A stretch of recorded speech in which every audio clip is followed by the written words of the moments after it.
अहो वहिनी साहेब, तुम्ही ताक फ्रीज रिकामं केले. फ्रीज रिकामं केलं. हां, सगळ्या पिशव्या झाल्यात बघा. सगळं घाण पण झालेलं. स्वच्छ घासून घेतले आणि पुसून वगैरे आता लावून ठेवले. जेवण कमी असलं का हे असं साफसफाईचं काम करायला भेटतं बरं का. कोणी नाही घरात आता. आता कोण नाही आपण दोघीच आहेत. म्हणून आता जेवणाचा एवढा काय राडा नाही. सकाळी भाजी चपाती आपण पार्सल आणून खाल्लं असतं ग, पण आज माझा उपास आहे. दोघींनीच पार्सल आणून खाल्लं असतं, पण काय करू, उपास आहे.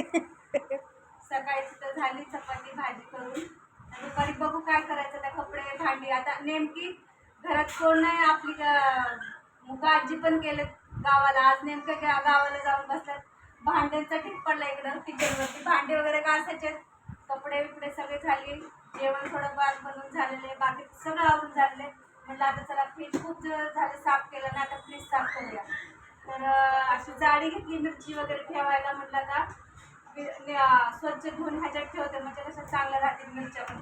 कारण घेऊन येतात अन्न स्टेशनवरून, मग असंच काही गडबडीत आपण पिशव्या ठेवतो फ्रीजमध्ये. तर म्हटलं आता काहीतरी आपण केलं पाहिजे. मला ते त्यातले 4 मिरच्या.